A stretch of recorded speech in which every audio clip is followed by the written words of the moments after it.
পলি তখন বয়ে বয়ে আশরাফের দিকে মাথা তুলে তাকায়। পলির মায়াবী মুখ ও সুন্দর চেহারার দিকে আশরাফ তাকিয়ে থাকেন। এসব দেখে পলির একটু অস্বস্তি হয় যে তার বাবার বয়সী একজন মানুষ তার দিকে কেন এভাবে তাকিয়ে আছেন।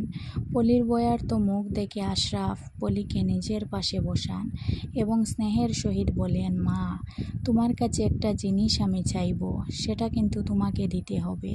ভদ্রলোকের মা ডাক শুনে পলির চোখ দিয়ে জল পড়তে শুরু করে, কারণ পলিকে মা নামে শুধু তার মা বাবাই ডাকতেন।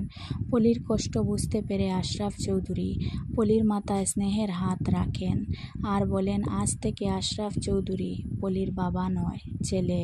পলি যেহেতু মা, তাই প্রতিদিন তাকে চৌধুরী বাড়িতে যেতে হবে এবং তার বুড়ো ছেলে আশরাফের জন্য মজার মজার রান্না করতে হবে। এসব শুনে পলির চাচা চাচি খুব খুশি হন আর পলির মুখে ফুটে উঠে শান্তির হাসি। এভাবে সুখের মধ্য দিয়ে পলির দিন কাটছে। কিন্তু তার সুখে বাঘ বসাতে দেশে ফিরে আদনান।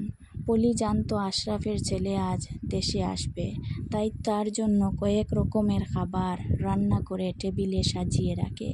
এয়ারপোর্ট থেকে আদনান সোজা বাড়ি চলে আসে।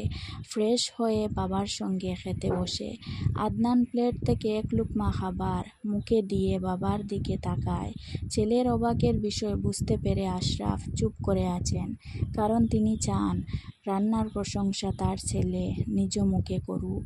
পলিকে পুত্রবধূ হিসাবে ওনার খুব পছন্দ। এ ব্যাপারে তিনি পলির চাচার কাছেও নিজের ইচ্ছার কথা প্রকাশ করেন।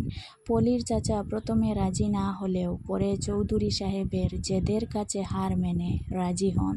কিন্তু আশরাফ চান তার ছেলে নিজে থেকে পলিকে পছন্দ করুক, ভালোবাসুক। তাই তিনি ছেলের থেকে চোখ সরিয়ে খাওয়ায় মনোযোগ দেন।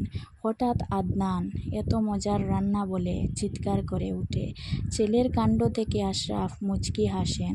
এদিকে পলি আড়াল থেকে সব কিছু দেখছিল। তার চোখে সত্যিই আদনান সুদর্শন পুরুষ। মনে মনে পলির খুব পছন্দ হয় আদনানকে, কিন্তু পলি চায় আদনান যেন তাকে কোনোভাবে দেখতে না পায়।